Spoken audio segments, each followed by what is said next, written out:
Pinapasok ni Don Bayani na may matamis na ngiti sa labi ang isang dalagita sa mansyon nito.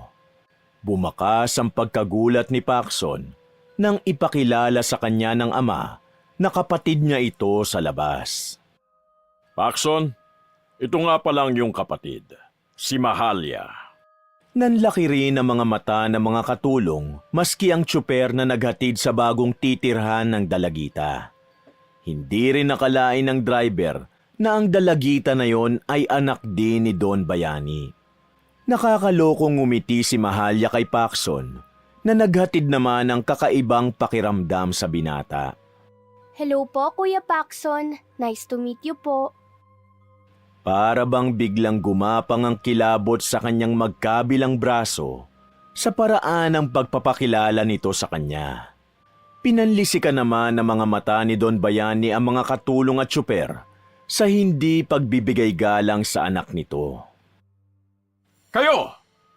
Bakit hindi kayo yumukod sa bago ninyong amo?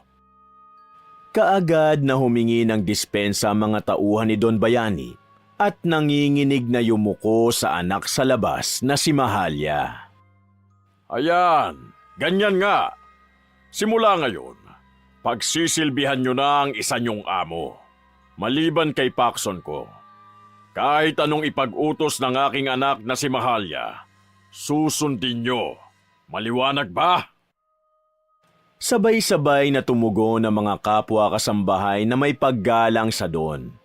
Samantalang ang dalagitang si Mahalia, hindi matanggal ang napakalagkit ng ngiti sa labi.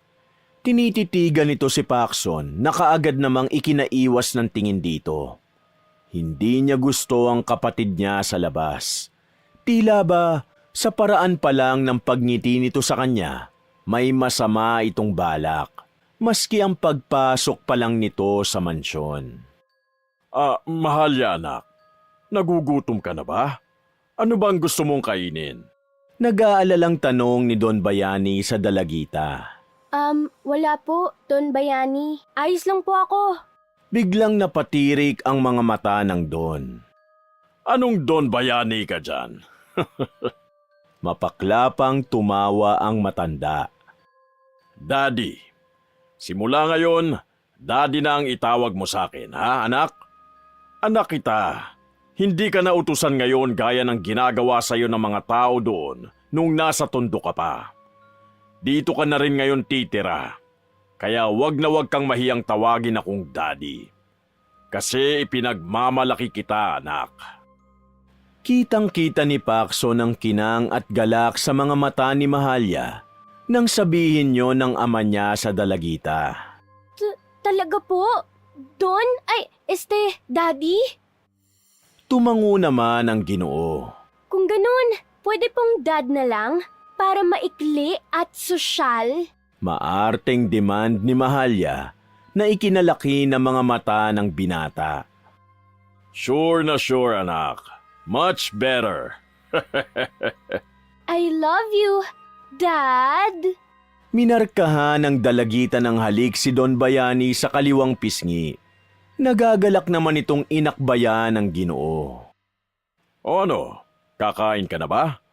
Ano bang gusto mo at agad kong ipahanda sa aking mga katulong? Mga utusan. Hindi po. Hindi pa naman po ako gutom, Dad eh. Okay pa ako. Ganun ba? Ang haba ng biyahe natin Nawala na po kasi ang gutom ko. Nakita ko na po kasi si Kuya. Bumaling ang atensyon ng dalagita kay Paxson. Napakagat ng labi ito at napalagok ng laway. Sobrang excited po kasi ako na makilala ang kapatid ko. Kaya napawi na po yung gutom ko nang makita ko po ang nakakatanda kong kapatid. Napahagalpak ng tawa si Don Bayani at bahagya pang ginulo ang buhok ni Mahalia. Ikaw talaga, anak kong maganda. Dad, nakakahiya sa mga utusan. Ano ba? Maarting himig na reklamo ng dalagita na parinig nito sa mga katulong. Huwag kang mahiya, Mahalia. Sa totoo naman hindi ba? Pinukula ni Don Bayani ng agarang tanong ang mga katulong At agad naman siyang binigyan ng tugon ng mga ito. Yan ang gusto ko. Dapat pinupuri niyo itong dalagita kong ito. Ano? Gusto mo bang makipagbanding sa Kuya Paxson mo? Of course, Dad. I want to bond with him. Para naman, mas makilala ko pa siya ng lubos. Nax, natuto ka ng mag-English ha? Dati naman nung nasa tondo ka, hindi ka ganyan magsalita. Napahagik-gik si Mahalya. Siyempre, Dad. Need ko, no? Kasi ikaw yata ang father ko. So need kong ganito mag-talk. Di ba ganun naman po sa mga mayayaman? Sosyal. Ang lakas talaga ng sense of humor mo, anak. O siya, magbanding na kayo ng Kuya Paxson mo. Daddy, may tinatapos po akong project ko sa agriculture eh. Kailangan na po kasi. Kaya excuse me lang po ha. Tatalikod na sana si Paxson nang tawagin siya ng mayamang ama. Paxson, stop! Dito ka lang. Huminto sa paglalakad ang binata. Nang pagpihit niya patalikod, narinig niya ang panakanakang paghikbi ni Mahalya. Nakayuko ito habang pinupunasan ang mga luha sa mga mata. Dad, para po yatang ayaw kong kabanding ng kuya. Hindi po ba niya ako tanggap dahil po anak ako sa labas? Inalo-alo ni Don Bayani ang dalagita. Mahigpit na hinagkan at hinagod ang likuran. Shh, tahan na. Hindi yan. Tanggap ka ng kuya mo. Ano ba? Dad, Paxson, umiiwas ka ba kay Mahalya? Kapatid mo yan. Nakababata mong kapatid.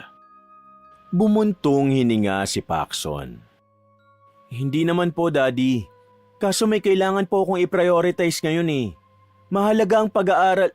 Mas mahalaga ang kapatid. Ang pamilya. Ngayon na nga lang kayo magsasama eh.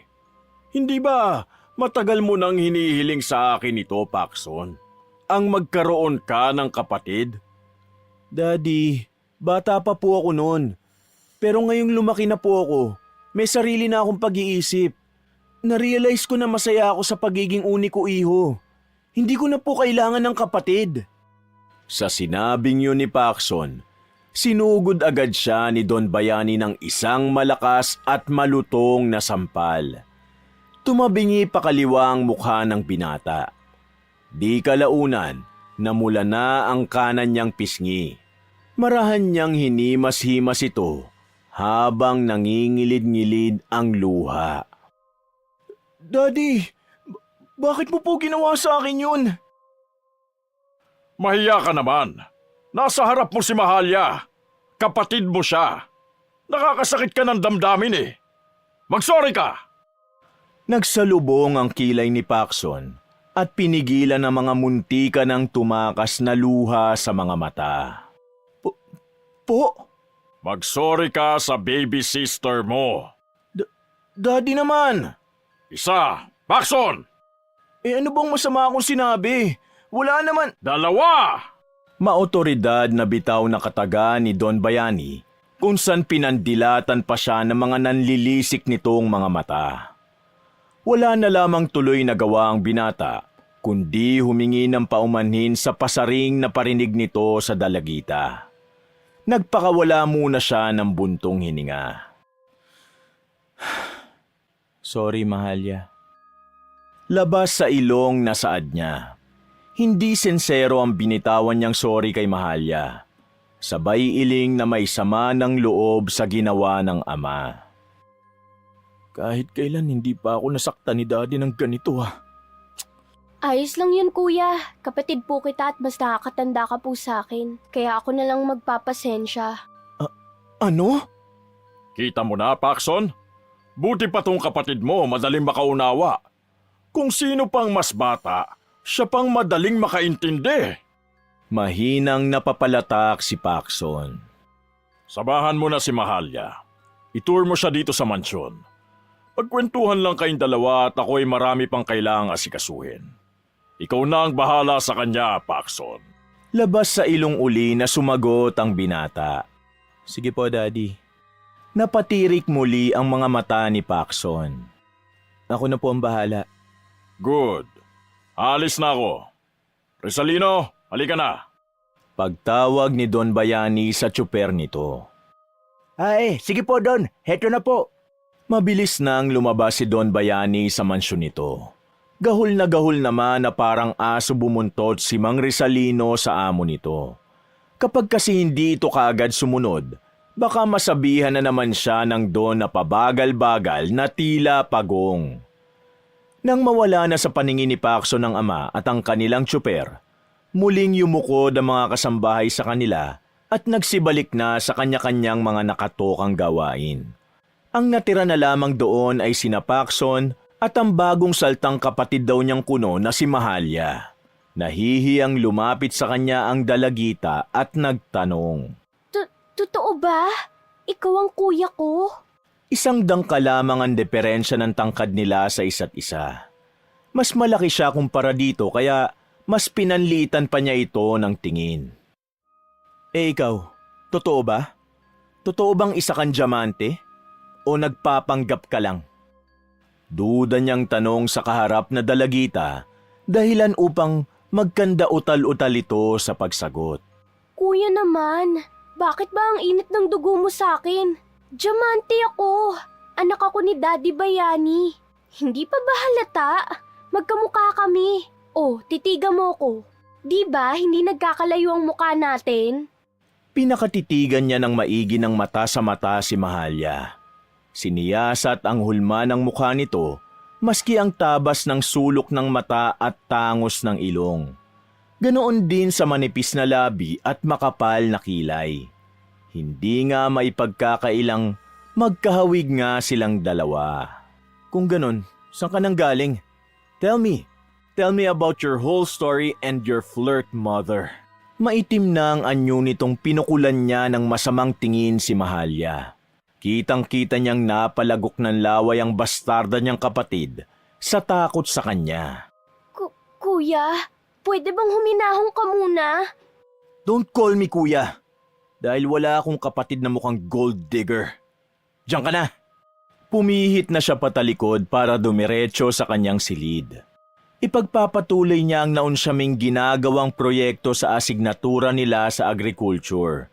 Ngunit nakakailang hakbang pa lamang siya nang marinig na naman niyang nakakairitang paghagulgol ng bagong salta sa kanilang mansyon. Kuya, ano bang ginawa ko sa iyong kasalanan? Bakit ba ang hirap mo akong tanggapin? Can you give me a chance? Pwede mo bang hayaan mo muna ako magpaliwanag at magkwento kung anong hirap na pinagdaanan ko sa tundo? Kung saan naman ako hindi dapat lumaki. Dahil isa naman talaga akong diamante kagaya mo. Kuya, hindi naman dapat ako lumaki sa hirap. Dahil ikaw lumaki kang mayaman, pero sana dapat ganun din ako. Kaso hindi eh. Tapos ganito pa ang trato mo sa akin. Kung itrato mo ko para akong basura. Hindi ko naman gusto maging anak sa labas ni Daddy Bayani eh. Hindi ko kasalanan na pinanganak akong bastarda. Kaya sana kuya tanggapin mo ko. Kasi ito ang pangarap kong buhay. Ang makasama ka. Nagulat si Paxson sa sunod na ginawa ni Mahalya.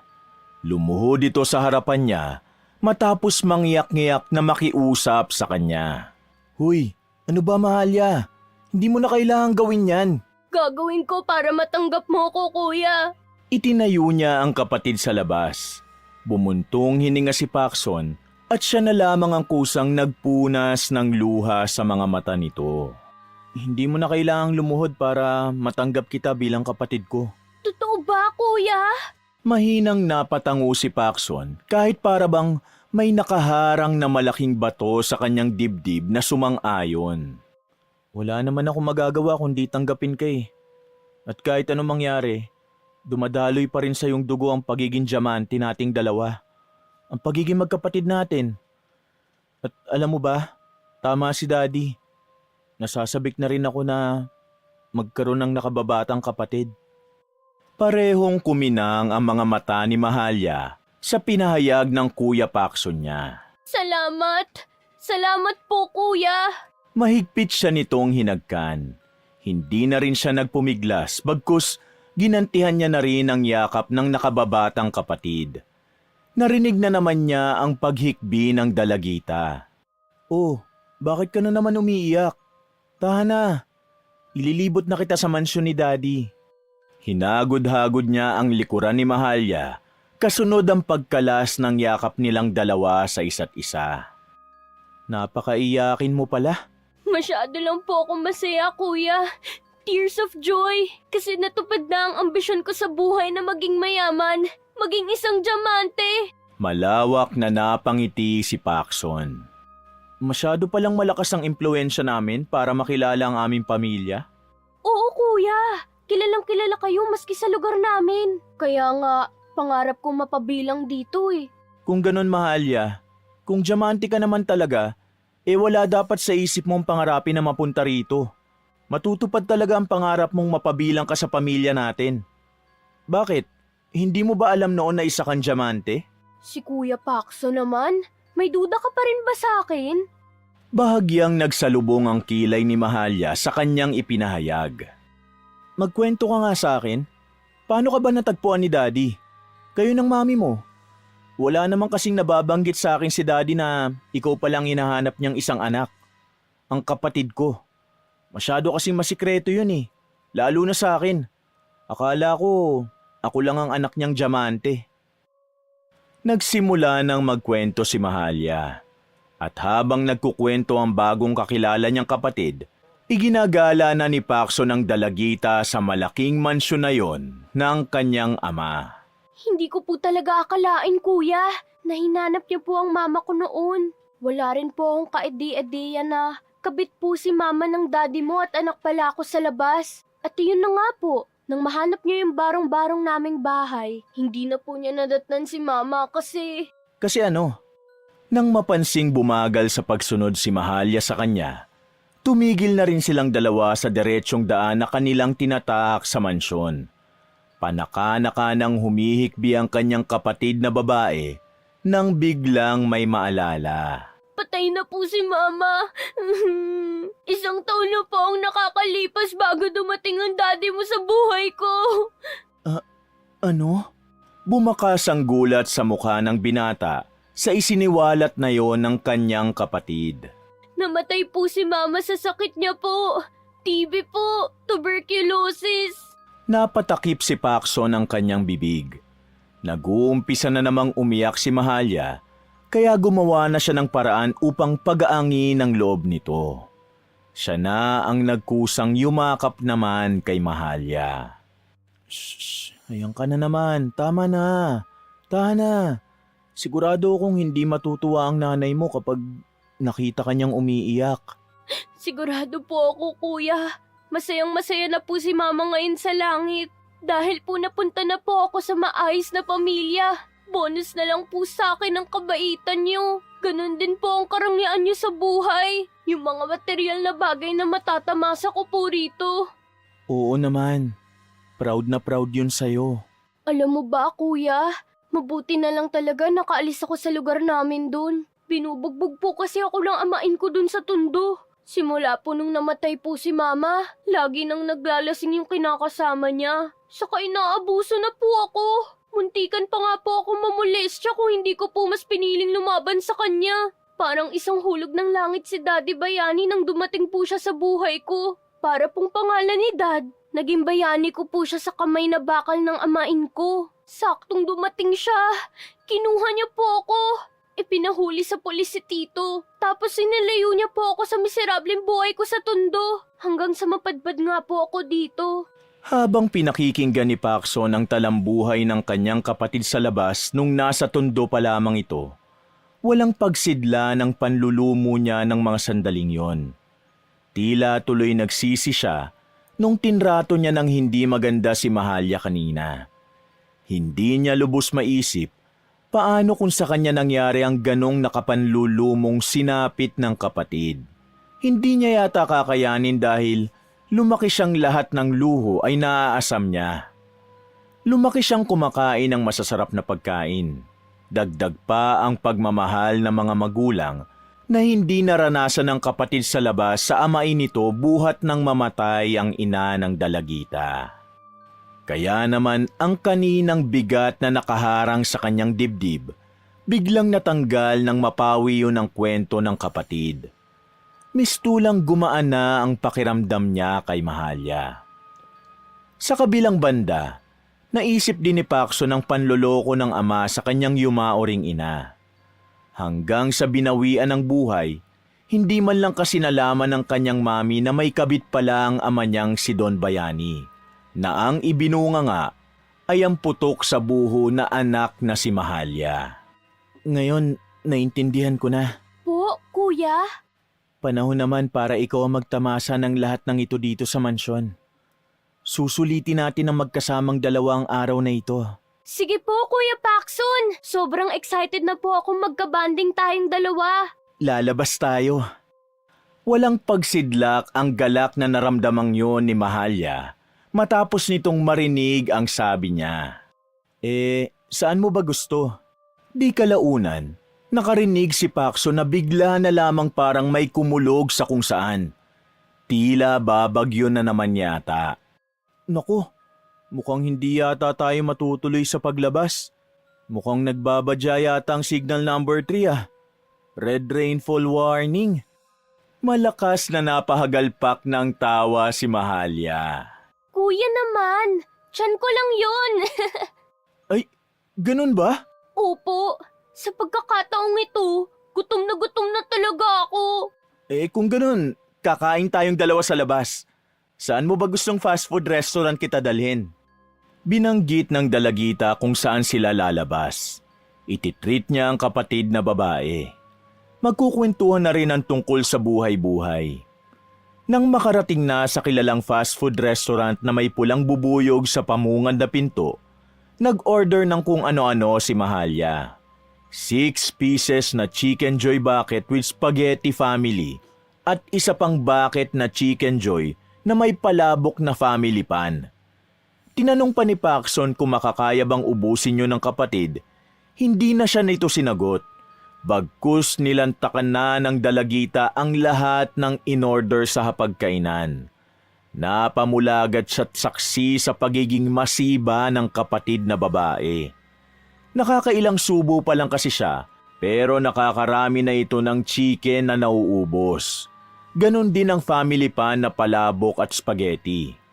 Hindi lang yon, humirit pa ng order. Sumigi naman siya. Isa pang bucket ng chicken ang tinira ni Mahalya. Napapalagok na lamang siya ng laway habang pinapanood ang kapatid na chumichibog. Mahalya, sigurado ka bang kaya mo pa yung mga yan? Baka naman maimpatyo ka na. Napatango ang dalagita at sumagot ito kahit may laman ang bibig. Opo, kuya. Sisiw na sisiw sa akin. Kulang pa nga po ito eh. Sarap. Wow! Napatanga siya ng 2 subo lang dito ang malaking burger. Nilamo ng buo ang tangan sa kamay bago mawala na parang bula. Ipinanglaman siya na pala ng dalagita. Napakamot na lamang sa ulo si Paxson nang maubos lahat ang mga in-order nito sa isang iglap lamang. Sige na, kuya. Kain ka lang dyan. Sarap eh. Saad ni Mahalya habang namumuwala na sa kinakain. Hindi na. Gusto mo, sa'yo na lang din to? Ibinigay niya ang hindi pa nagagalaw niyang chicken with rice. Pwede po ba?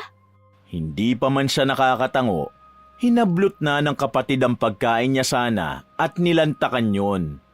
Hindi pa man nakakaabot ng 1 minuto, nasimot na nito ang pagkain.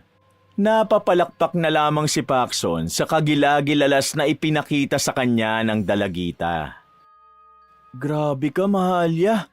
Ikaw na. The best ka. Hindi ka nakakabusog, kuya. Sarap.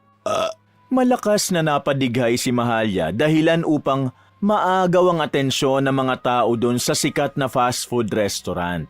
Oops, sorry po. Napa-peace sign pa ito sa mga parokyanong abalang kumakain. Ikaw may tinatago ka palang galing sa pagmumukbang. pwede ka na mag-vlog ah. Pihado kung kikita ka ng malaki dyan. Pilit na natawa si Mahalya. Di ko na kailangan mag-vlog, kuya. Diamante na ako eh. Mayaman na. Pakapanganan tiyan mo, kapatid. Hinimas ni Paxson ang mapintog na tiyan ni Mahalya. Wala namang weirdong bagay sa loob ng dalagita. Pero takang-taka talaga siya kung bakit wala man lang itong kabusugan. Ni hindi man lang din ito maduwal sa maraming kinain. Wala pong halimaw dyan, kuya. Sadyang malakas lang ang digestion ko. Madaling matunaw. Grabe pala ang metabolism mo. Nakakatakot. Pareho na lamang silang napahagalpak na dalawang magkapatid bago magkwentuhan sa buhay. Inalam ang kanya-kanyang kwento, pati na rin ang tungkol sa magkaiba nilang ina. Yung nanay ko, mabait yun. Kaya lang talaga may pagkasugarol. Ilang beses nang nahuhuli ng taga-barangay, hindi pa rin nadadala. Sa kabila ng pagiging mabisyo niya, hanga ako dun. Dahil marami akong natutunan sa kanya bago siya mawala dito sa mundo. Tahimik lang na nakikinig si Paxson bago siya naman ang nagsalita tungkol sa kanyang ina. Eh yung nanay mo naman, kuya. Kwento mo. Si Mami, kagaya ng nanay mo. Mahinang napailing si Paxson na agad na naunawaan ni Mahalya. Kung ganun, wala na rin po, kuya. Mahina namang nagtaas baba ng ulo ang binata. Oh, I'm so sorry for your loss po, kuya. Kung hindi niyo po mamasamain, ano pong nangyari kay tita? Accident. Nabagok ang ulo niya. Ha? Talaga po? Yes. Buti sana kung gaya lang ng nanay mo na natural cause of death. Pero si Ma'am, Oh, kuya, baka ikaw naman maiyak dyan, ah. Sige ka, iyak din ako. Ang lungkot naman ng parehong kwento. tipid na napangiti si Paxson. Never mind. I'm sure na masaya na rin si Ma'am kung saan man siya naroon. Dahil meron na akong kapatid na gaya mo na matagal kong hinihingi kay Lord.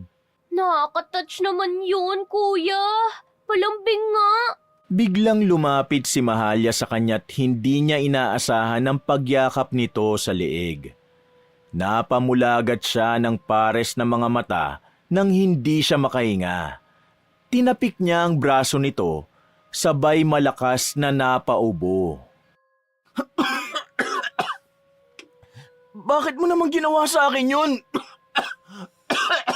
Oh, I'm so sorry, kuya. Niyakap lang po kita, kaso lang po sa leeg. Please. Nag-peace sign pa sa kanya si Mahalya. Sinamaan niya naman ito ng tingin. Papatayin mo ko eh. Eto naman si kuya. Biro lang yun eh. Sige na, huwag ka na magalit. Ipag-shopping mo na lang ako. Kahit lalaki ito, inirapan niya si Mahalya. Tinarayan na para bang wala nang bukas. Lakas pang mag-demand. Munti ka na ako mamatay eh. Bilis na, kuya. Tumayo ka na dyan. Hinatak ng dalagita ang kanyang braso upang kayagi naman sa mall. Ngunit kaagad niya yung malakas na binawi, dahilan para bumakas sa itsura ni Mahalya ang panlulumo. Nagtutubig na naman ang mga mata nito. Kuya, ano bang problema? Bakit ka biglang nagkaganyan? Umuwi na tayo. Nawala na ako ng gana. Kuya naman, masama ba ang loob mo dahil niyakap kita sa leeg? Pagmamahal ko kaya yun sa'yo bilang kapatid. Sige na, punta na tayo sa mall. Hindi, bukas na lang talaga. Umuwi na tayo.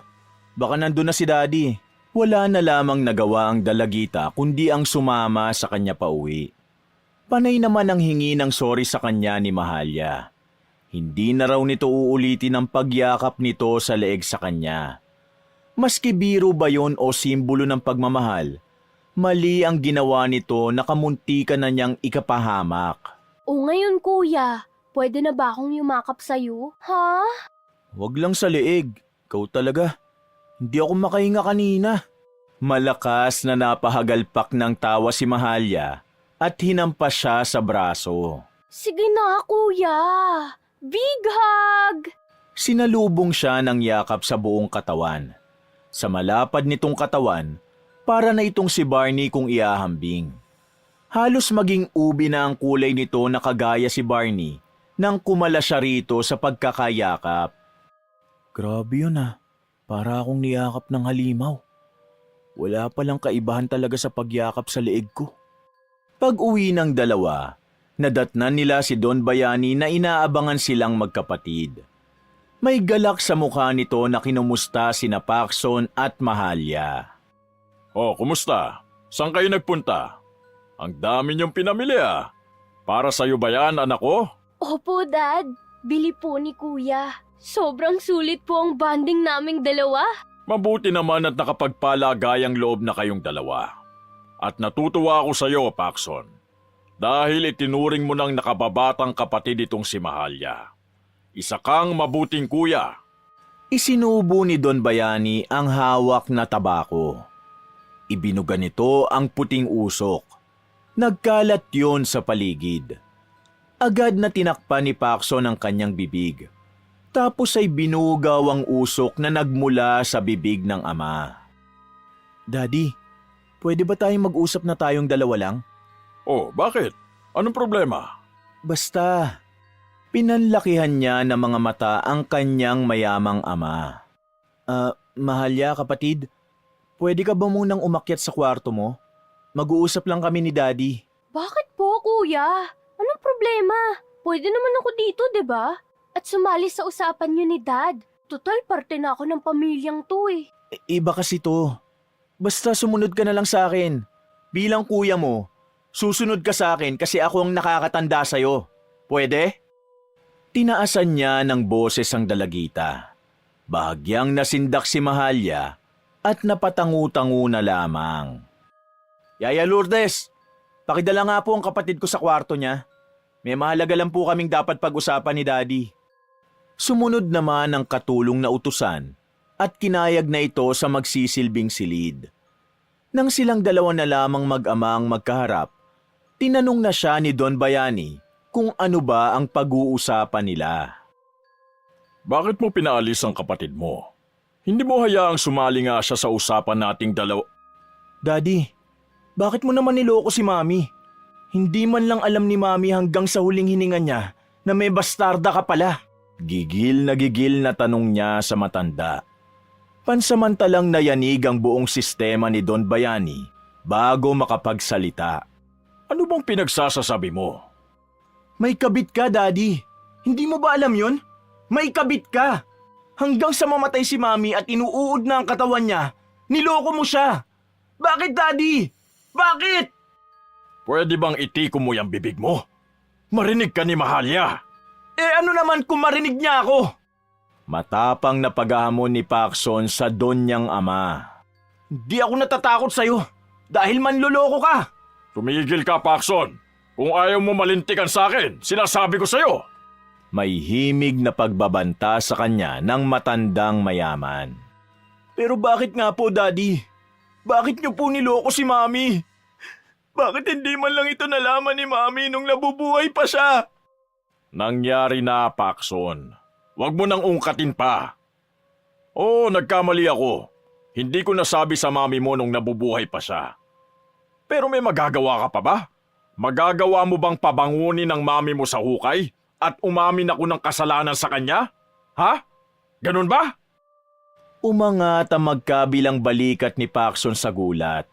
Pero hindi siya nagpagapi o nagpasindak sa kaharap na ama. Ang gusto ko, mangumpisal ka, Daddy. Ikumpisal mo ang iyong mga kasalanan sa simbahan at humingi ka ng tawal ng buong tapat sa harap ng puntod ni Mami. Kung hindi mo gagawin yon, hindi kita kailanman patatawarin. Habang buhay ako magtatanim ng sama ng loob sa iyo na dadaling ko hanggang kamatayan. Nagbitaw pa si Paxson ng masasamang salita sa ama bago niya ito talikuran ng may sama ng loob. Kasunod naman noon ang pag-imbita ni Don Bayani kasama siya sa tahanan ng Diyos upang umamin sa lahat ng kasalanang ginawa nito noong kabataan. Nagtirik na rin silang mag-ama ng kandila sa nicho ng ina na nakalagak sa moseleo. Naramdaman niya ang buong pusong paghingi ng kapatawaran nito sa harap ng puntod ng ina. Patawarin mo ko, Pilipina. I'm so sorry to betray you. I'm so selfish to do this because when you were still alive, hindi ko kayang sabihin ito sa'yo. I'm so sorry, my wife. Napakahirap umamin. Napakahirap tanggapin na mali ako. I'm so sorry. I'm so sorry, asawa ko. Pinanood lang niya ang amang lumuluha sa harap ng puntod ng kanyang ina. Kasabay ng pag-iyak ng mga kandilang itinirik nila sa babaeng pinakamamahal ng mag-ama, ang matinding pag-iyak din ni Don Bayani sa wala ng buhay nitong asawa. Natukso lang talaga ako, Pilipina. Asawa ko. Sana mapatawad mo ko dyan sa itaas. Pakibulong na rin kay San Pedro. I-minus na niya ang kasalanan ko. Ha? I love you. Promise. Pexman, ikaw lang ang babaeng minahal ko sa tanang buhay ko. Ikaw lang talaga. Kaya nga ikaw lang ang pinakasalan ko eh. Huwag ka nang magalit. Ha? Ay! Napaigtad si Paxson sa gulat nang biglang kumulog sabay kidlat sa puntong yon. Tawang-tawa siya nang mapatili ang don niyang ama. Ala, yari ka. Galit pa rin sa'yo si Mami, Daddy. Paano na yan? Ayan na naman, oh. Kumikidlat na naman. Ay! Sinibat siya ng matalim na tingin ni Don Bayani sa panunukso niya rito. Tama na, Paxson. Tumigil ka dyan. Tinatakot mo na akong bata ka eh. Umuwi na nga tayo. Wala pa ring tigil sa kakahagalpak ng tawa si Paxson hanggang sa makapasok silang pareho sa sasakyan. Tinutukso pa rin niya ang ama. Ayan kasi, niloko mo si Mami. Kaya yan, hala, lolokohin ka rin niya. Dadalaw siya mamaya sa panaginip mo. Isa, Paxson. Kapag hindi ka pa tumigil, isasama kita sa libingan ng mami mo. Hala siya. Dahil alam niyang madaling mapiko ng ama, ipinagpatuloy niya ang pananakot na pang-aasar dito. Hindi na lamang yun binigyan ng pansin ni Don Bayani. Resalino, paandarin mo na ang sasakyan. Uuwi na tayo. Hala si Daddy oh, di naman mabiro. Sige po, Don. Ini-start na nga ng tsuper na si Mang Risalino ang makina ng sasakyan. Tapos ay muli na namang kumulog, saka matalim na gumuhit ang kidlat sa madilim na kalangitan. Tinanaw ni Don Bayani sa bintana ng sasakyan ang madilim na paligid. Mukhang hindi na nga maganda ang panahon. Tama ka, Paxson, anak. Hindi na ito biro. Para yatang sinusungitan na tayo ng panahon. Si Daddy, baka si Mami ang masungit sa'yo ngayon. Ano ba, Paxson? Paparating na ang bagyo, yun ang ibig kong sabihin. Bago pa tumama sa kanilang lugar ang sunod-sunod na pagbuhos ng ulan, nakauwi na silang mag-ama. Pinayungan ni Mang Risalino sina Don Bayani at Paxson papasok sa mansyon. Pagsara ng pinto, nadat na nila ang senaryong hindi nila inaasahan. Lumuluhod na ang matandang hardinero nilang si Mang Epifanio sa nakatayo at nakapamewang na si Mahalya. Nakadao pa mga palad nito habang nakikiusap sa dalagita. Sorry na po, ma'am. Hindi na po mauulit. Parang awa niyo na po. Huwag niyo po akong palalayasin. Kailangan ko po itong trabahong ito para sa mga apo ko. Wala po magpapakain sa kanila, ma'am. Hindi! Lumayas ka! Anong kaguluhan ito? Parehong napalingon sina Mahalya at Mang Epifanio sa gawin nila Paxson. Maski ang binata ay takang-taka sa nadat na nilang senaryo ng kanyang bastardang kapatid at hardinerong utusan. Dumausdo sa mga tuhod na lumapit ang matandang hardinero kay Don Bayani. Umiiyak na itong nakikiusap. Sir, Don Bayani, huwag niyo po akong palayasin. Nagmamakaawa po ako sa inyo. Naguguluhan naman ang mukha ng Don sa naninikluhod na matanda rito. Ano bang nangyari, Mahalya, anak? Umarko ang kanang kilay ni Mahalya na tinaraya ng hardinero. Yung matandang yan? Pipatas lang ako ng gumamela sa hardin natin. Aba, pinagbawalan ba naman ako? Ang kapal, hindi ba niya kilala kung sino ako? Bumaling ang ulo ni Don Bayani sa ibaba kung saan patuloy pa ring nagmamakaawa ang matanda. Totoo ba yon, Epifanio? Hindi ko naman po alam, Sir Don eh. Hindi ko po alam na anak mo po siya, Sir Don.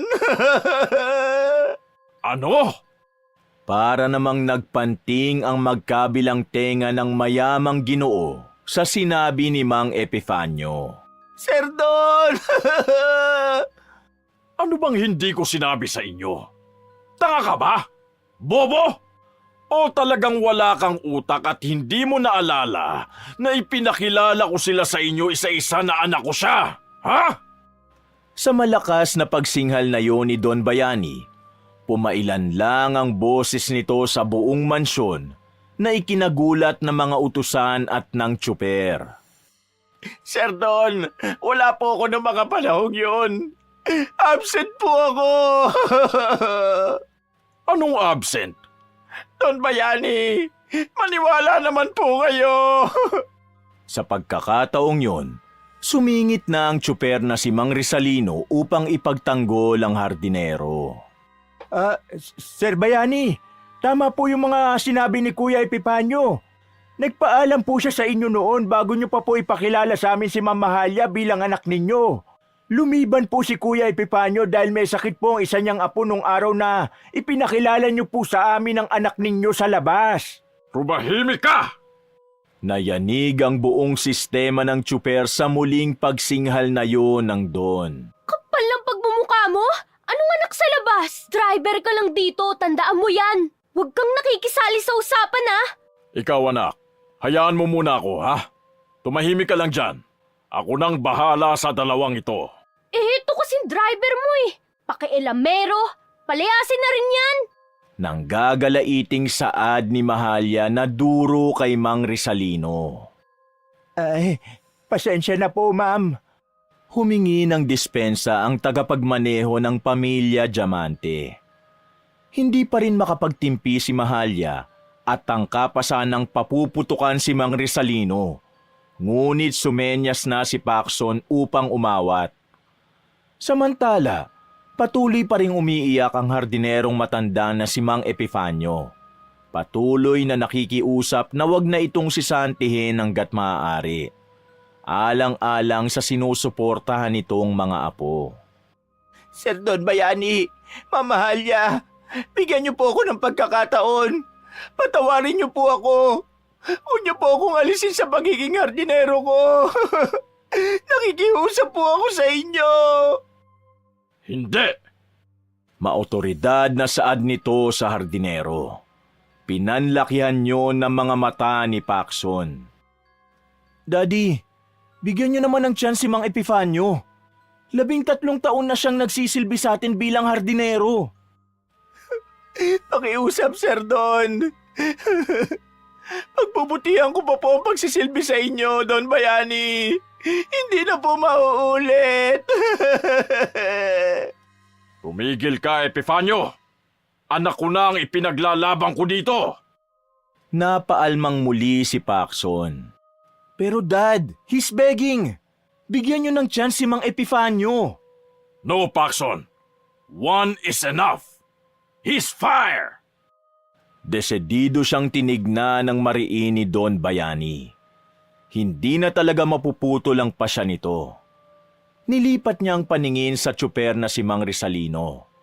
Nakayuko lamang ito habang nagpipigil ng emosyon. Nakakuyom na ang pareho nitong mga kamao, dulot ng galit. But Dad, kawawa naman ang mga sinusustentuhan niyang apo. Wala po ba kayong awa? Sige, ikaw ang tatanungin ko, Pacson. Bahagyang napaatras si Pacson sa matigas na presensya ng matanda. Napalunok siya ng laway bago handang pakinggan ang susunod na lalabas sa bibig. Kung ikaw ang papipiliin, hetong hampas lupang hardinerong ito o ang iyong kapatid? Mamili ka! Nanginig ang mga labi ni Paxson. Tila umurong na ang kanyang dila na hindi malaman ang sasabihin. Sumagot ka, Paxson! Hetong hardinerong ito o ang iyong kapatid? Sa hudyat na yon ni Don Bayani, pinalipat-lipat niya ang mga mata sa nakahalukip-kip na si Mahalya at nakaluhod na nakakaawang hardinerong umaago sa mga luhat, patuloy na nagmamakaawang wag itong paalisin sa mansyon. Ano? Sagot! Nangatog na ang mga tuhod ni Paxson. Malalim siyang humugot ng hininga at ibinigay ang kanyang hatol. Siyempre, mas pipiliin ko ang kadugo ko. Pero Kung ganon, tinawag na ni Don Bayani ang mga malalaking katawan na bodyguard. Sa pagpitik pa lamang ng mga daliri nito, 2 malalaking katawan na bouncer ang lumitaw sa kanilang harapan. Hindi! Sir Bayani! Sir Paxson! Huwag niyo po ako patalsigin! Nangangako po ako! Magbabago na po ako! kalad ka rin nyo yan palabas! Hindi na nakapalag si Mang Epifanio at tuluyan na nga siyang tinangay ng 2 malalaking tauhan ni Don Bayani palabas ng mansyon. Kapag nagpumilit na pumasok, alam nyo na ang gagawin nyo. Lagyan nyo ng tingga ang bao ng ulo. Napabaling ng lingon si Paxson sa kanyang ama. Daddy, anong gagawin niyo kay Mang Epifanio? Huwag naman! Hindi pa ba sapat na pinalayas niyo na siya? Wala na akong magagawa, Paxson. Kapag nagpumilit, yun talagang kahihinat na ng taong malapit ng kainin ng mga uod. Pero Dad, Lagi ka na lang tumututol, anak. Kakampi ba kita o kalaban? Ay, basta, tapos na ang eksenang to. Mag-hire na lamang ako ng bagong hardinero bukas. Kapalit ng matandang yun. makailang ulit na tinapik siya ni Don Bayani sa balikat. Huwag ka nang mag-guilty, anak. Bastos ang matandang yun. At alam niya dapat kung saan siya lulugar. Isa lang siyang kakarampot na nilalang na parang langgam na handa nating tapakan anumang oras. Hindi niya tayo kilala? Pues, makikilala na niya kung sino tayo. Naintindihan mo? Narinig pa niya kasunod nun ang malalim na pagbuntong hininga ng ama bago umalis. Kailangan ko na magpahinga. Rizalino, sige na. Linisin mo ang sasakyan natin sa labas. Gusto ko, bukas na bukas, makintab ang pinakamamahal kong kotse. May pupuntahan tayo. Sige po, Don Bayani. Mabilis nang kumilos si Mang Rizalino't lumabas upang umpisahan ang mano-manong pagkakarwash ng sasakyan ng Don. Pumanik na si Don Bayani sa itaas, habang naiwang muli ang magkapatid sa ibaba. Nakahalukip-kip pa rin ang mga braso ni Mahalya na hindi matanggal-tanggal ang attitude na pagiging ambisyosa. Anong ginawa mo, Mahalya? Hindi ka man lang ba naawa kay Mang Epifanio? Wala ka man lang ginawa para hindi siya masisante? Hindi mo man lang ba siya mapatawad? Dahil sa hindi ka lang makilala agad? Big deal na ba agad sa iyon, ha, kapatid? Napasingkit ang mga mata ng dalagita. Hindi ako makapaniwala sa'yo, Kuya Paxson. Mga diamante tayo. Wala sa bokabularyo natin ang pagiging maawain. Narinig mo ba kanina ang dad natin? Para lang silang isang peste sa paningin natin. Tirisin mo lang eh. Agad-agad na silang makakalimutan ng lahat. Eh tayong maimpluwensyang mga tao. Hindi. Hindi mo dapat kaawaan ng taong yun. Sinasabi ko sa'yo, kuya. Walang lugar sa buhay natin ang mga taong ganun. Madali natin silang mapapalitan. Pinanlakihan pa siya ng mga mata ni Mahalya. Iritable siyang tumugon sa kanyang kapatid. Gosh, Mahalya, hindi nating ugaling mga diamante ang pagiging mata pobre. Ang manliit ng kapwa. Ha ha ha. Kuya Pakso naman. Bakit si Daddy Bayani? Hindi ba pagiging matopobre ang tawag mo doon? Gosh ka rin. Hay nako. Baguhin mo na ang attitude mo, kuya. Bahala ka. Kapag ganyan ka madaling mauto, baka sa akin mapunta ang lahat ng mana ni Daddy. Oras na mawala siya. Kahit ikaw pa ang legal na anak. What? Tumigas ang panga ni Paxson at hindi na sinupalpal ng sagot si Mahalya. Mukha yatang na-overwhelm siya at na-estatwa na sa kinatatayuan sa sobrang gigil niya sa kapatid sa labas. Babush na, kuya kong uto-uto. Matutulog na ako. Baka masira tong beauty ko. Need ko mag-relax. Yaya Lourdes, Yaya Eva, pakihanda po ng face mask relaxation ko pati ng lemon. Need ko mag-relax. Hindi naman nag-atubiling kumilos ang mga katulong na tinawag ni Mahalya at kinuha na ang mga ipinag-uutos ng dalagita. Napabulong na lang si Paxson sa hangin. Ang kapal na mukha mo. Anak ka lang sa labas, linti ka. Pero napaka-ambisyosa mo. Hindi na nangimi sa loob ng damdamin ni Paxson ang nararamdaman niya sa putok sa buhong yun. Bigla siyang nanggalaiti sa kapatid sa labas nang makilala na niya ang tunay na kulay nito. Nanginginig siya noon sa galit. Akala niya mabait ito at down to earth. Doon pala siya nagkamali. Upang mabura ang galit na nararamdaman sa dibdib at sa ulo, lumabas si Paxson. Tumambay siya sa bungad ng mansyon. Naupo siya sa bench. Pinakiramdaman ng maigi ang paligid na punong-puno ng relaxation sa panakanakang pag-uulan na yon. Pumikit siya at huminga ng malalim. Nakatulong yun upang matanggal ang mga negatibong pag-iisip, buhat nang dumating ang kanyang ambisyosang kapatid na anak sa labas ng kanyang ama. Sinasabi ko na nga ba. Kaya pala kumukulo ang dugo ko sa taong yun eh. Dahil alam ko nang bukang pera ang babaeng yun. Pera't kayamanan lang ni Daddy ang kailangan niya. Kaya siya kating-kati na manirahan dito. Sinubukang pakalmahin ni Paxson ang sarili. Paxson, huwag mo hayaang kainin ka ng negative vibes dala ng babaeng yun. Inhale, exhale. Ipinagpatuloy lang ng binata ang pag-iihip buga. Nang marelax ng sarili, marahan niyang idinilat ang mga mata. Sa pagmulat niya, namataan naman niya ang driver nilang si Mang Resalino na porsigidong nililinis ang kotse ni Don Bayani. Kahit basang-basa na ito sa ulan. Naku, si Mang Resalino talaga oh. Magkakasakit siya niyan sa ginagawa niya eh. Bakit naman niya sinuong ang ulan? Kaagad na kumilos si Paxson at hinablot ang payong na nakita niyang nakatiklop sa isang tabi. Binuksan niyo ng binata at tinakbo ang dakilang tsuper na nililinis ang kotse ng mayaman niyang ama. Paglapit niya sa may edad na lalaking abalang sinasabunan at kinukuskus ang mamahaling sasakyan ni Don Bayani, agad niyang kinublihan ng payong ang tagapagmaneho ng kanilang pamilya. Nahinto sa pagsasabon si Mang Resalino nang mapansin ang kanyang presensya. Sir Paxson, bumalik na po kayo sa mansyon. Mayayari po ako nito kay Don Bayani eh. Magaya pa po ako kay Kuya Epifanio kapag nalaman niyang nandito po kayo.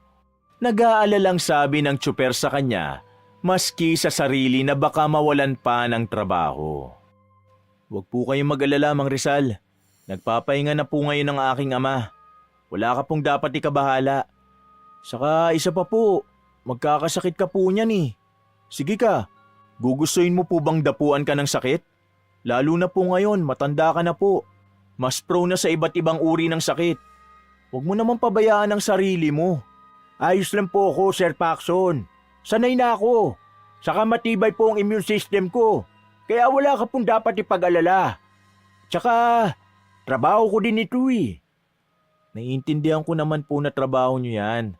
Kaso hindi mo maayos na magagawa ang trabaho mo hanggat hindi mo inaalagaan ang sarili mo. Oo, sabi ko na nga ba, Mang Rizal eh. Muntik nang matumba si Mang Resalino kundi niya lang agad na alalayan ng may edad na lalaki. Inalalayan niya agad ito ng kanyang mga bisig. Ayos lang po ba kayo, Mang Rizal? Oo, ayos lang anak. Sir Paxson, bahagya lang po ako nahilo. Napanganga si Paxson sa nadula sa bibig ni Mang Rizalino. Kaagad na itanim ng binata sa utak ang salitang yon at tinanong sa matandang tsuper. Ano pong sabi niyo, Mang Rizal? Anak ba ka mo? Ay, hindi po, Sir Paxson. Mali po kayo ng dinig. Pero, pwede ko naman po kayong tawaging anak, di po ba? Wala naman pong masama doon. Kasi parang itinuring na rin kitang anak. Sa tagal kong driver ng iyong ama. Wala ka pa po dito sa mundo. Personal driver na po ako ni Don Bayani.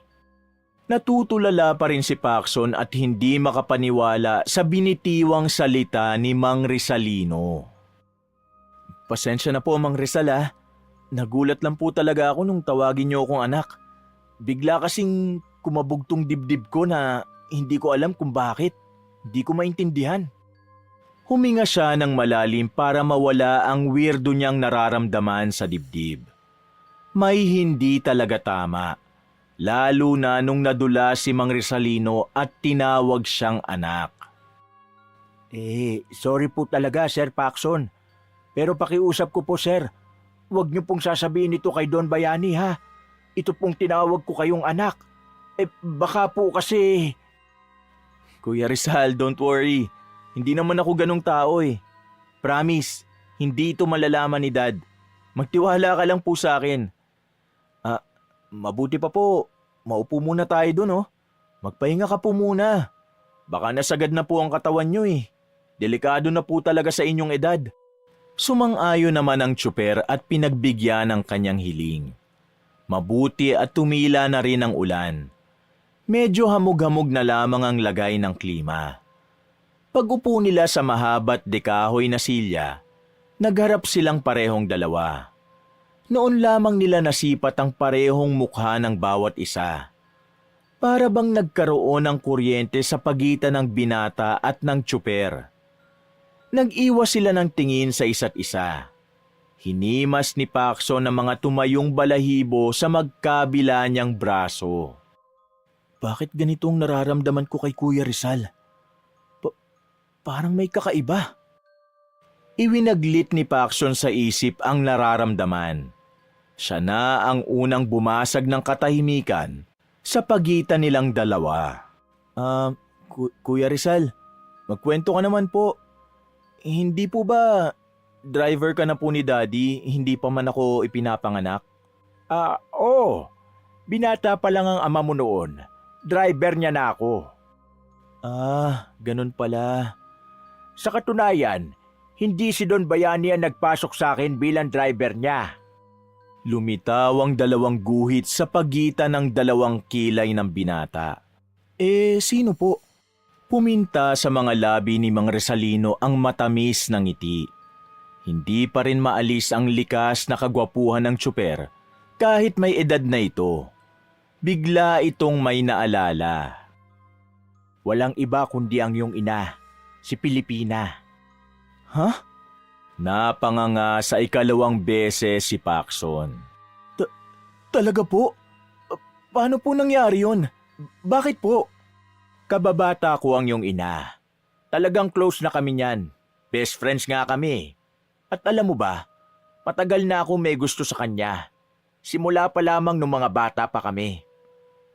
At talaga po, Kuya Rizal? Napatango si Mang Rizalino.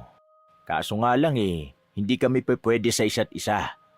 Malaki ang diferensya naming dalawa lalo na sa estado ng buhay namin. Mayaman siya habang ako, isang hamak na anak ng driver lamang ng pison. Nagbinata't dalaga na nga lang kami nang ipinagkasundo siya ng kanyang mga mayayamang magulang sa maimpluwensyang magulang ni Bayani. Kaya yun, sila nagkatuluyan. Sila nagpakasal. Sila ang naging mag-asawa. Bahagyang nalungkot si Paxson sa kanyang narinig sa matandang tsuper. Binigyan niya ito ng magaang na pagyakap upang gumaan kahit papano ang bigat na nararamdaman nito. Nang kumala sila sa pagkakayakap, May napansin ang binata sa mukha ng kulubot na mukha ng driver. Pareho sa kanya. Pareho silang may nunal sa sulok ng labi. Hindi lang yon, iisa lang din ang hilatsa ng itsura nila. Bigla siyang kinutuban. Napailing si Paxson sa kanyang naisip at ipinagsawalang bahala yun. Tara na po Kuya Rizal, tatanggalin pa pala natin yung naiwang sabon sa kotse ni Daddy. Oo nga pala, nakaligtaan ko. Teka, Anong ibig sabihin ni Rizalino? kapwa na palingon sina Paxson at Mang Rizalino sa sumigaw. Don Bayani, Nasa harap nilang pareho ang kanyang ama habang nasa likuran nito si Mahalya na nakangisi. Habang hindi mawala dito ang attitude na nakahalukip-kip. Daddy, nagpahinga lang po si Kuya Rizal. Huwag naman po pati itong kasama mong nagmamaneho sa'yo nung kabataan nyo palalayasin mo dahil lamang magkasama po kami. Kuya, enough! Tumahimik ka. Oras ng trabaho, makikipagdaldalan siya sa'yo. Tama bang gawin niyo ng isang hamak na driver lang? Nakikipag-usap siya sa isang diamante na kagaya mo? Duh! Nakisawsaw na si Mahalya na tirik ang mga mata. Ibig sabihin, ikaw ang nagsumbong kay Daddy? Oh, ano bang mali sa ginawa ko? Ha? Hindi na nakapagtimpi pa si Paxson at sinupalpal ng ambisyosang kapatid sa labas. Ang mali ikaw. Kung makialam ka, akala mo kung sino ka Bastarda ka lang naman sa pamamahay na to. Sampid! Aba? Paxson, isa ha? Ikaw ang sumusobra na. Humingi ka ng sorry sa kapatid mo. Napuno na ang loob ng binata kaya hindi niya nakinayang ilabas ang kanyang saloobin. Bakit ako hihingi ng tawad sa isang taong matapobre?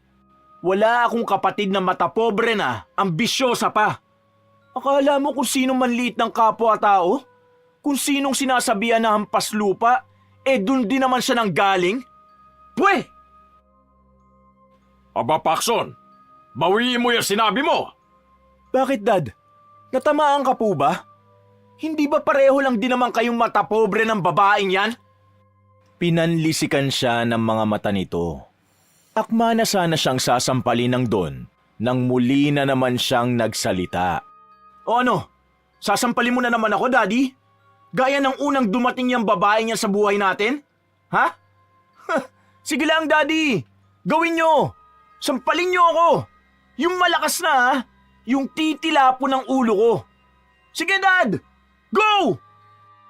Dahil sa mapang insultong paghahamon ni Paxson kay Don Bayani, dahan-dahan itong ibinaba ang kanyang kamay. Napapailing na lamang ito sa sobrang dismaya nito sa kanya. Imbis na siya muli ang pagbalingan ng mayamang matanda, itinuon uli nito ang pansin sa driver. Ano Rizalino? Nilason mo yung utak ng anak ko, ha? Kaya ganyan na lang ito kung sumagot sa akin? Ha? Don Bayani, wala po akong ginagawa. Wala ba ka amo? Ang sabihin mo, tinuruan mo itong si Paxson ko para kalabanin ako. Dad, ano ba? Tama si Kuya Rizal. Hindi niya ako tinuturuan ng kahit ano. Sarili kong pag-iisip to. Kaya ako sumasagot ng ganito sa'yo para matauhan ka. Dumilim ang anyo ni Paxson at tinapunan ng tingin si Mahalya. Itong ambisyosang babaeng to, ang tunay na lumason sa utak mo, Daddy! Tinuro niya ang dalagita na pekeng nagulat. Ako? Anong kinalaman ko dito? Dahil sip-sip ka! Dahil mukha kang pera! Nagsalubong ang kilay ni Mahalya. What? How dare you, kuya? Huwag mo nga akong matawag-tawag na kuya. Naalibadbaran ako sa kaartehan mo Sabing tumigil ka na, Paxson! Isang malakas na sapak ang ipinalasap ng Don sa binata. Bumagsak siya sa lupa na may dugo sa sulok ng labi. Agad siyang pinuntahan ng matandang tsuper na si Mang Rizalino at nag-aalalang sinipat ang kanyang mukha.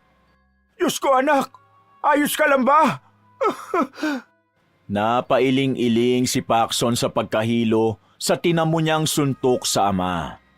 Buong loob siyang tumayo at matapang na hinarap ang mayamang matanda.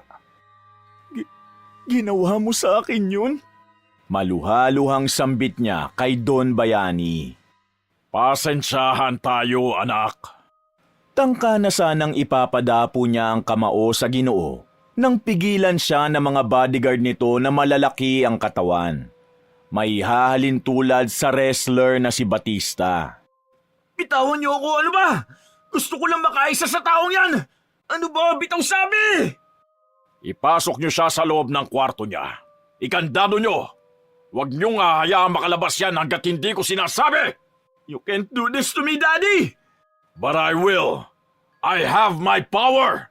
At ikaw? Tinuro ni Don Bayani si Mang Rizalino.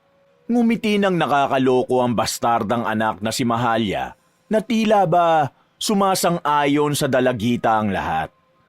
Sisante ka na! Hindi, Don Bayani.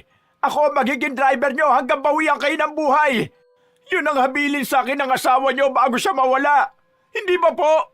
Hindi nyo na po ba naaalala? Tumawa lang si Don Bayani. Wala akong maalala eh. Sorry.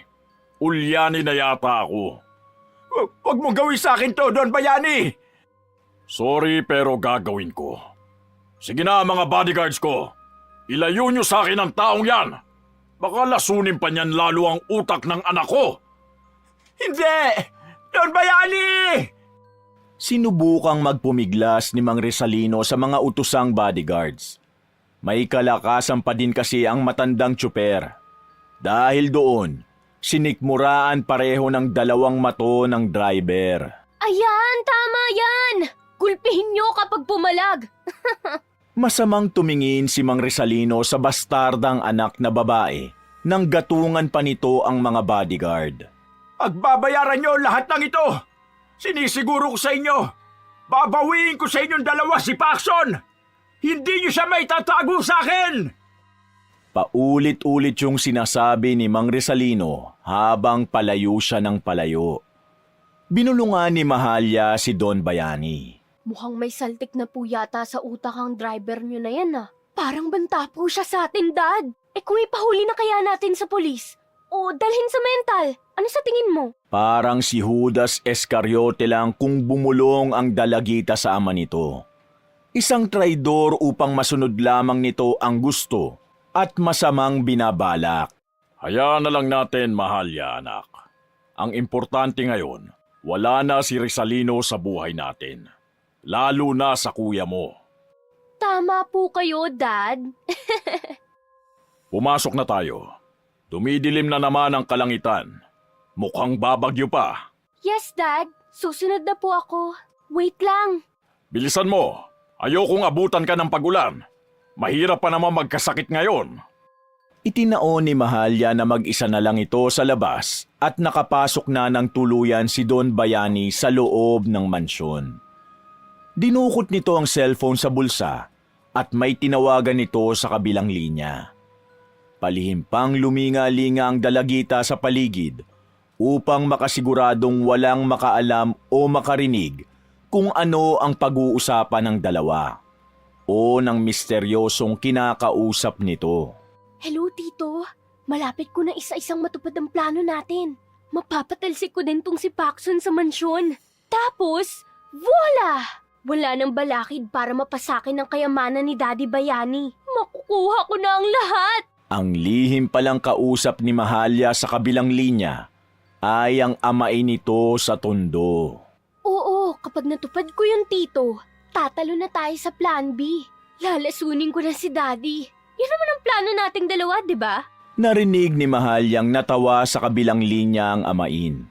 Suwestyon pa nito, bakit di na lang tuluyang patayin si Paxson para madali na lang ang susunod na hakbang para maangkin ang kayamanan nito bilang anak sa labas na diamante.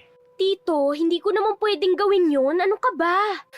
Kahit papano, kuya ko pa rin siya, no? Tsaka may konti pa akong konsensya. Hindi ako tulad mo na leader ng sindikato. Maya-maya, Narinig na niya ang malakas na boses na pagtawag ni Don Bayani. Ay, sorry tito. Tinatawag na ako ni Daddy. Saka na tayo mag-usap. Huwag ka magalala. Nakakulong naman sa kwarto yung legal na anak ni Daddy Bayani. Madali na yung mga susunod na hakbang. Pinatay na ni Mahalya ang koneksyon nito sa kabilang linya ng tiyuhin. Pagpasok sa loob ng mansyon, napabalikwas ito ng lingon ng malakas na kumulog at kumidlat. Ano ba yan? Nakakagulat naman. Ano ba, Mahalya anak? Pumasok ka na dito sa loob. Baka kumapano ka pa dyan sa labas. Sinunod na lang ng dalagita ang ama. Opo, nandyan na po. Pagpasok sa loob ng mansyon, nag-aalalang tinanong ito ni Don Bayani. Bakit ba napakatagal mo sa labas? Sino ba yung kausap mo sa cellphone? Biglang kinabahan si Mahalya. Hindi dapat malaman ng ama na ang tiyuhin nitong kunwaring nang aabuso dito ang kausap nito. Ano po kasi? Naghahanap po ako ng trabaho. Ayoko po kasi maging pabigat sa inyo. At para na rin sa security natin. Kung sakaling mawalan po tayo. Napangiwi ang dalagita sa walang kalatoy-latoy nitong palusot. Ngunit napapaniwala naman si Don Bayani sa kabila ng hindi nito kapani-paniwalang dahilan. Ganun ba? Huwag ka nang maghanap ng trabaho. Hindi tayo mawawalan. Bilyonaryo kaya ang ama mo. Nagtaas baba pa ang magkabila nitong kilay. Napangiti naman si Mahalya sa hambog na birong yon ng ama, pero totoo naman. Wow, talaga po, Dad. Kung ganun may parte ba ako sa bilyong-bilyong pera mo na yan? But of course, you're my daughter. Hindi ka mawawalan. May mana kang makukuha sa akin. Thank you, Dad. I love you. Malambing na hinagka ni Mahalya si Don Bayani. Ganoon din ang Ginoo sa dalagita. Nang kumala sila sa pagkakayakap, saka ito nagtanong sa Don. But how about Kuya Paxson? Meron din ba siyang parte sa bilyon-bilyon mong ari-arian, Dad? Of course. He's my son. My legitimate son. Pero Dad, kumakampi siya sa mga utusan. Hindi po kaya nababaliw na ang kuya? Tapos kinakalaban ka na rin po niya. Gugustuhin niyo bang mapunta ang yaman niyo sa taong kumakampi sa mga hampas lupa? I'm sure hindi. Biglang napaisip si Don Bayani. Pero di kalaunan, napagtanto rin ng Ginoo na parabang pinapaikot na ito ng dalagita. No, anak ko pa rin siya. At pareho ko kayong dapat tratuhin ng tama. Pareho kayong may parte sa kayamanan ko, oras na mawala ako. Huwag kang maging gahaman, Mahalya. Halata ka na. Itinigil na ni Mahalya ang pagmamanipulat kontrol sa ama, nang mapansing may muhi na sa mukha nito. Pagtalikod ng ama para pumunta sa kusina, dumilim ang anyo ng mukha ni Mahalya. Nagtagis ang mga bagang nito habang napapailing. Konting-konti na lang talaga. Mawala lang sa buhay ko ang Paxson na yun. Ikaw naman ang susunod kong dispatchahin. Umakyat si Mahalya sa ikalawang palapag at narinig nito sa kwarto ng binata ang sunod-sunod na maiingay na pagkatok. Idinikit ng dalagita ang kanang tenga sa pinto. Kaagad itong lumayo nang malakas na kumatok si Paxson. Humihingi ng tulong mula sa loob. Palabasin niyo ako dito, Daddy! Please! Palabasin niyo ako dito, please! Tumatawa naman sa isip si Mahalya habang umiiling-iling. Utot mo! Hindi ka na palalabasin dyan ni Dad! Mabubulok ka na dyan habang buhay! Sa akin na mapupunta lahat ng kayamanan at ari-arian ni Daddy! Hayop ka, Mahalya! Gold digger ka! Isa kang mapagsamantalang tao! Hindi ka nagpunta rito para sa isang pamilya. Pumunta ka dito dahil ang pakay mo pala ang pera't ari-arian ng aking ama! Da! O paano? Goodbye! Tumitirik na lamang ang pares na mga mata ni Mahalya habang inaasar ang nakakulong na binata sa loob. Sige lang! Sumatsat ka pa dyan ng sumatsat. Kasi kahit anong gawin mo, sa akin mapupunta ang huling halakhak! Hinayaan ng dalagitang kumatok ng kumatok sa pinto si Paxson. Wala na itong pakialam kung mamaga ang kamay nito sa pagkatok ng soundproof nitong silid na pinagkulungan ng kuya. Ang importante lang sa kanya ay ang masunod ang plano nilang magtiyuhin. Ang maligo silang pareho sa limpak-limpak na salapi ng mga lahi ng diamante. Oras na nga sigurong gawin ang plan B. Ano ba? Lalasunin ko ba? O yung brutal na paraan na lang ang pipiliin ko ng pagkamatay ng aking ama? Napailing ito sa naisip. Wag na nga, masyadong madugo yun. Lalasunin ko na lang. Teka nga, ipagtitimpla ko na ng kape si Dad. Tamang-tama, maulan ngayon. Kailangan mainitan ng sikmura niya. Ay mali, erase. Hindi pala ako dapat ang magtimpla.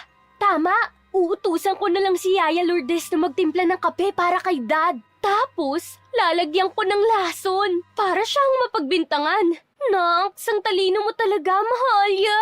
Pinitik ni Mahalya ang daliri sa hangin bago tawagin si Yaya Lourdes. Yaya Lourdes, halika nga.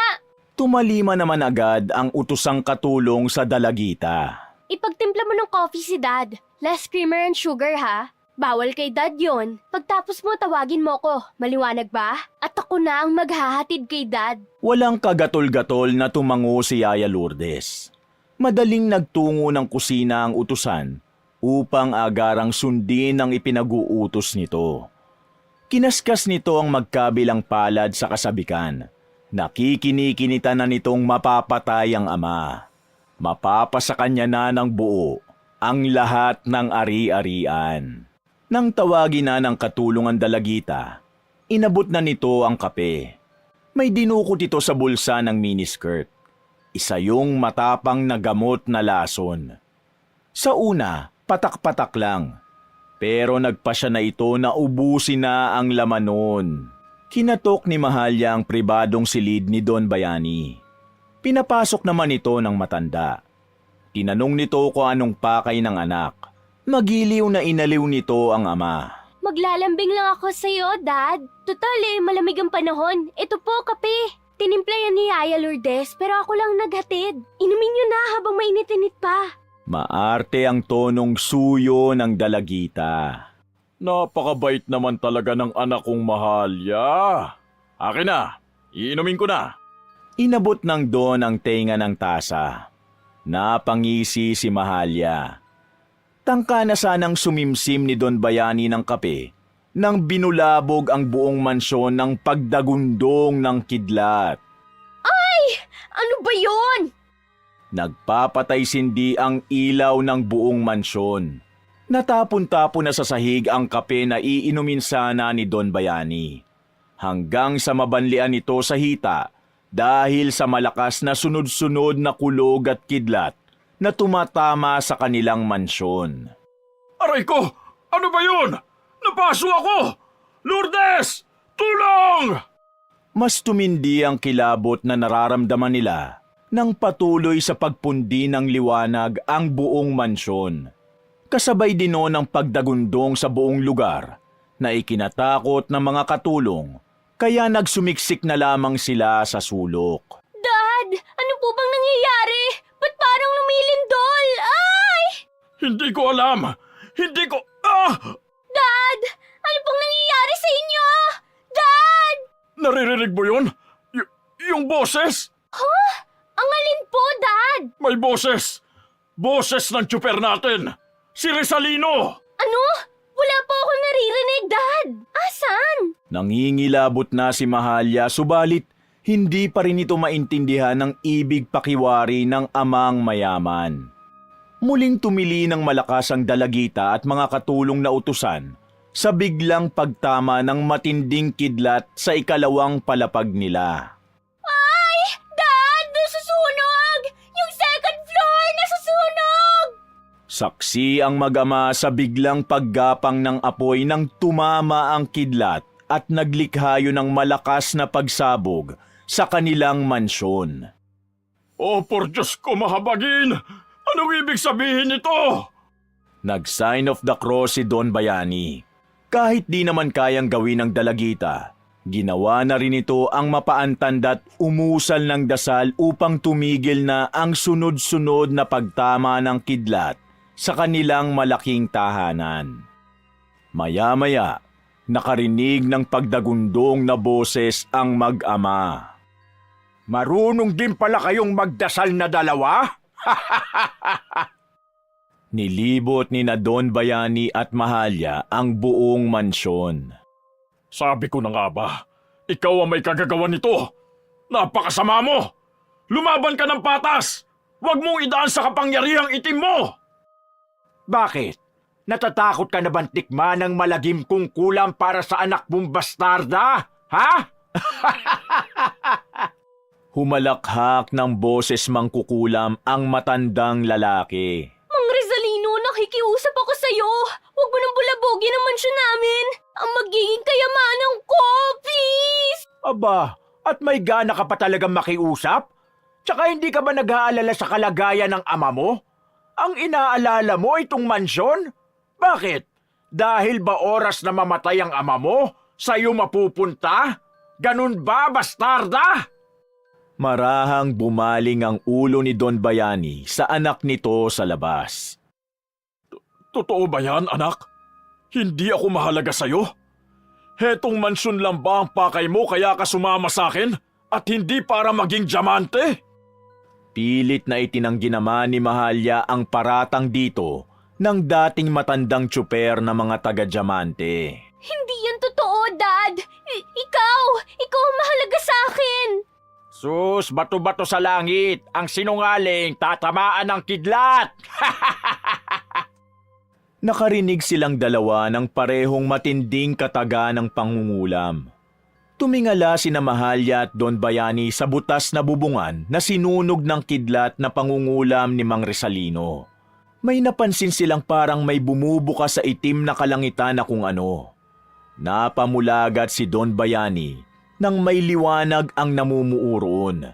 Kasunod ang pag-ugong ng kulog. Kasabay ang paglitaw ng kidlat mula sa itim na kapangyarihan ni Mang Rizalino. Hindi! Mahalya! Akma na sanang tatama ang kidlat kay Mahalya nang alertong hinarangan ni Don Bayani ang katawan ng anak. Ah! Hindi! Dad! Sa isang iglap lamang, biglang natusta ang buong katawan ng Don. Nag-aapoy ang katawang lupa nito. Nangamoy karne ng tinustang laman ng baka. Hanggang sa mahulog ang bangkay nito mula sa ikalawang palapag. Daddy Bayani! Hindi! Malakas na humalakhak muli si Mang Rizalino. Kunwari ka pa. Gusto mo rin namang mamatay ang ama mo para maangkin mo lahat ng ari-arian at pamana mo sa kanya, hindi ba? Umalingaw-ngaw sa buong mansyon ang boses ng mangkukulam na tsuper. Mariing tinakpan ni Mahalya ang magkabilang tenga niya. Kasabay ang bawat patak ng ulan sa kalangitan, ang pagtangis nito na wala ng kawala sa matinding mangkukulam na handa itong patayin ng malakidlat nitong itim na karunungan. Parang awa mo na, Mang Rizalino! Gagawin ko po ang lahat! Huwag niyo lamang ako paslangin!